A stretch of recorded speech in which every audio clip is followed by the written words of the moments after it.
একই দিনে দুটি শপথ নিলে সাংবিধানিক কি ঝামেলা তৈরি হয় সেটা তো আপনারা আগেই বোঝা উচিত ছিল। আপনারা যেদিন শপথ নেওয়ার সেদিন এটি কেন করলেন? কিন্তু জনগণকে আপনি যখন কনভিন্স করতে চেয়েছেন, যখন আপনি কনভিন্স করেছেন, তখন কিন্তু আপনি এই কথা বলেছেন যে কি গণভোটে হ্যাঁ দিতে বলছেন না? তো গণভোটে হ্যাঁ দিলে আবার পরের ইয়াটাতে আপনি শপথটা আপনি নিলেন না কেন? যেটা ডোনাল্ড ট্রাম্প দিছিলেন বাংলাদেশের উপর, ওইটা 1% কমানোর জন্য 9 তারিখ উনি একটা চুক্তি করছে। উনারা 9 তারিখ চুক্তি করতে কইছে কে দিছে তারা চুক্তি করার ক্ষমতা?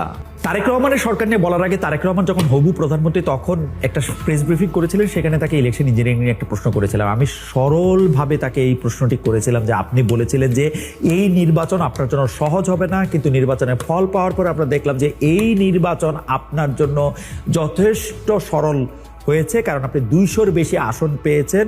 যদি অভয় দেন তবে জানতে চাই আপনি এই সময় কোনো ইলেকশন ইঞ্জিনিয়ারিংয়ের আশ্রয় নিতে আপনার ইলেকশন ইঞ্জিনিয়ারিংয়ের আশ্রয় নিতে হলো কিনা? উত্তরটা তিনি ভালোই দিয়েছেন। তিনি বলেছেন জনগণকে কনভিন্স করাই ছিল তার সবচেয়ে বড় ইঞ্জিনিয়ারিং। কিন্তু জনগণকে কনভিন্স করার ক্ষেত্রে আপনি যেসব কথা বলেছিলেন সেসব কথার মধ্যে আপনার ফাঁক দেখা যাচ্ছে কিনা সেই প্রশ্নগুলি তো আমরা এখন তুলতেই হবে আমাদের। যেমন ধরেন প্রথম দিনের কথা, আমরা যদ্দূর জানি আপনার প্রতিনিধি এটিতে সাইন করে এসেছিলেন যে আপনারা একই দিনে দুটি শপথ নেবেন।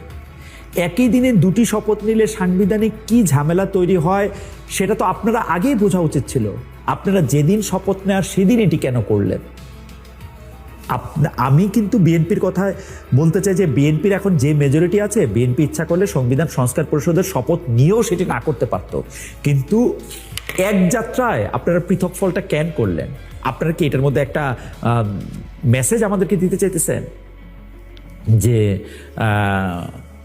মানে আপনারা এই জুলাই সনদের মধ্যে থেকে যেগুলি আপনারা পাশ করে আসছেন বা আপনারা হ্যাঁ করছেন সেগুলি আপনারা করবেন না, এরকম একটা দ্বিধাদ্বন্দ্বের মধ্যে কি আপনারা